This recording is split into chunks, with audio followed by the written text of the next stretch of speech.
Alors, dans cette partie, on va voir comment traiter et valider un formulaire. Donc, comme d'habitude, je vous invite à ouvrir votre éditeur, on était resté là-dessus, et je vous invite à vous rendre dans les fichiers, dans les ressources fournies avec la formation, vous avez un fichier qui s'appelle comme ceci, 13 Starter Kit. Je vous invite donc à le décompresser. Et on va aussi le renommer. On va l'appeler, alors en minuscule, traiter formulaire. Ok, donc ça on va l'ouvrir. Très bien. Comme d'hab, tant que ça s'initialise. Donc j'ai index.html, script, ok. Et une feuille de style, donc qui ne servira pas, hop, on peut la fermer. Fermer la console ici. Ici aussi, ok. Donc j'ai quoi ici? Concrètement, j'ai un tableau. Ok, donc je vais venir dessus. Je vais démarrer le serveur, Go Live Server.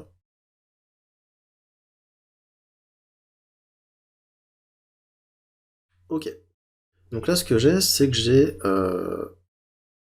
une table HTML, hein, voilà, vous voyez, donc à chaque fois avec un ID, un prénom, un nom de famille et un âge. J'ai aussi également ici un champ pour le prénom, un champ pour le nom de famille, un champ pour l'âge, et ici j'ai un bouton ajouter. Donc le but, en fait, c'est que quand je vais cliquer sur le bouton ajouter, on ajoute à la liste, à la suite des résultats déjà présents dans la table HTML, la nouvelle entrée qu'on aura ajoutée, donc avec le prénom, le nom et l'âge de la personne. Donc ce que j'ai fait, c'est qu'en JavaScript, j'ai créé un tableau users, avec à chaque fois first name, un last name et un âge. Voilà, il y en a deux. C'est les deux que vous voyez affichés à l'écran dans la table. Très bien. Donc j'ai passé à notre fichier index.html les users. Voilà, un tableau users. Je lui ai passé comme ça, donc avec window.users, tout simplement. Et donc ici, j'ai mon tableau, puis j'ai fait un v-for. Donc cette boucle v-for, j'ai mis user, mais pas seulement user in users, j'ai mis un index. C'est-à-dire que vous pouvez avoir accès à l'index courant. Hein, d'ailleurs, Vue.js aime bien quand on spécifie l'index. Voilà, qui va me donner en fait l'index. Donc l'index dans un tableau correspond à 0. Donc si j'avais pas fait ici index plus 1, comme vous pouvez le voir dans la première colonne, hein, si par exemple je retire ça, je mets index, ici je vais avoir 0, puisque ça commence à 0, puis 1, etc. Donc moi je voulais 1, 2, je voulais que ça commence à 1, donc j'ai mis index plus 1. Voilà, tout simplement. Donc là rien de bien compliqué, hein, for user, index in users. À chaque fois je veux le user en question, donc à chaque tour de boucle, au premier ça vaudra Jean, au second ça vaudra Paul, pour le first name par exemple. Enfin ça sera... Au premier tour de boucle on aura ce user là, au deuxième tour on aura celui-là, tout simplement. Et donc avec l'index, donc qui commence à 0, donc 0 plus 1, donc ça commencera à 1, 2, 3, 4, 5, etc. Donc à chaque fois, pour chaque tour de boucle, j'affiche le first name de user, avec user.firstname, pareil pour le last name, et pareil pour l'âge. Ensuite, j'ai tout simplement un formulaire, voilà. D'ailleurs, je vais retirer l'arrière label qui sert à rien. Pour l'exemple, ça va pas nous servir, ok. Voilà, et j'ai juste donc 3 champs de type texte, tout simplement, avec un bouton ajouter. Voilà. Donc ce formulaire il pointe vers nulle part, c'est juste une balise forme. Il n'y a rien d'autre. Donc ça donne exactement ce que vous voyez à l'écran. 3 champs et un bouton. Avec bien évidemment au-dessus les utilisateurs qu'on doit afficher, qui se trouvent dans le tableau à la base. Ok, d'accord, très bien. Donc maintenant ce que je veux faire, c'est pouvoir ajouter des utilisateurs. Alors pour ça, c'est simple. Ici, data, ici j'ai window.users, ok. Je vais rajouter un objet new user pour accueillir un nouvel utilisateur.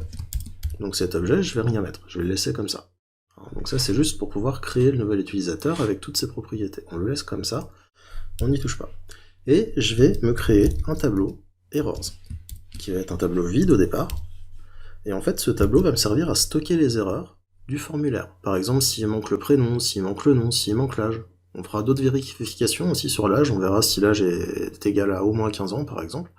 Et donc voilà, et ces erreurs, si jamais il y a des erreurs, je vais les stocker dans le tableau. Ce qui me permettra ensuite de boucler sur le tableau des erreurs pour afficher les messages d'erreur au-dessus du formulaire. Donc bien évidemment, en dessous de data, je vais me créer une méthode pour ajouter mon utilisateur, donc methods. Ok.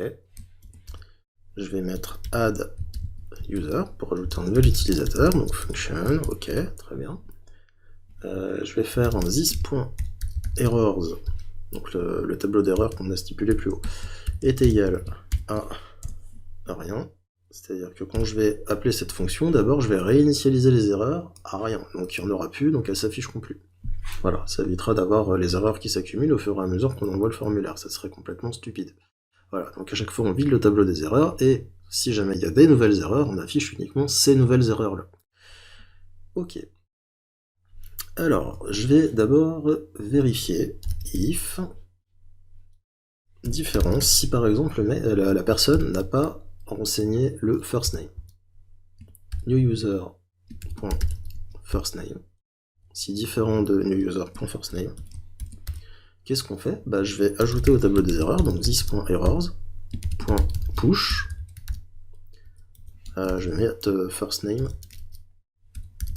requis, par exemple. Ok.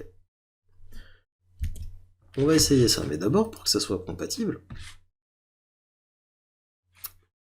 il va falloir ici spécifier, donc, alors je vais le mettre sur plusieurs lignes, franchement ça sera plus simple.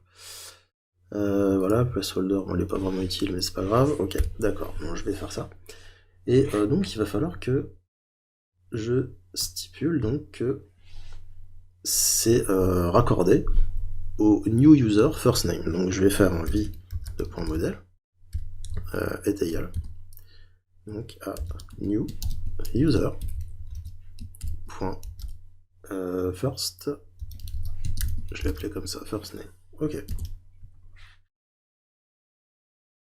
Donc comme dans le tableau, là, vous voyez ici le tableau des utilisateurs, on a un first name aussi pour chaque utilisateur déjà présent. Donc là, dans mon nouvel utilisateur, quand je vais le poster, je vais vérifier. Si il n'y a pas de new user first name, donc ça je peux le récupérer grâce à ça, grâce à vModel, new user first name. S'il n'y en a pas, tu me pousses dans le tableau des erreurs, this.error.push, donc tu me pousses ce message d'erreur. Ok, très bien. Alors maintenant, ce que je vais faire, c'est que je vais ajouter une div.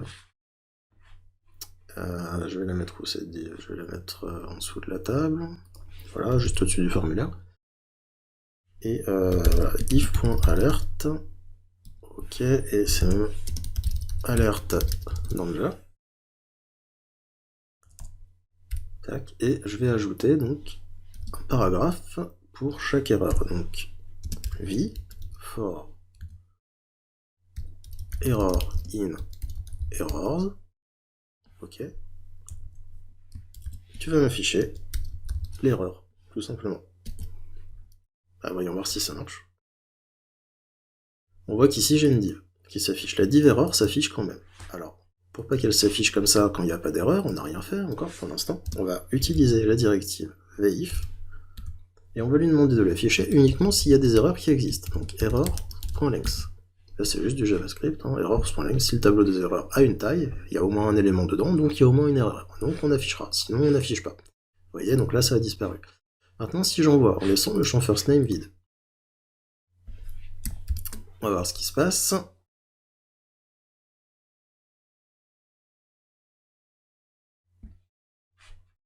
Alors allons voir dans la console view. Ok, on voit qu'ici j'ai les erreurs, le new user, il est vide, et puis les utilisateurs donc de départ. Mais pour que les messages d'erreur donc s'affichent, il va falloir aussi que je dise ici à la fin des vérifications, si le tableau des erreurs, pareil, donc this errors.length, si donc il y a des messages d'erreur dans le tableau, on va retourner false. Ok, allons voir si ça fonctionne. Alors là j'ai un petit souci, je vais aller voir pourquoi. En fait, c'est tout simplement parce que, bien évidemment, si je dis pas au bouton que quand je clique dessus, il faut déclencher cette fonction-là, add user, il peut pas le savoir tout seul. Donc je vais lui mettre ici un add click. Click, t'écoutes le clic, alors c'est pas c'est add, click est égal à add user. Ok, bon, on va voir si ça fonctionne, j'espère que oui.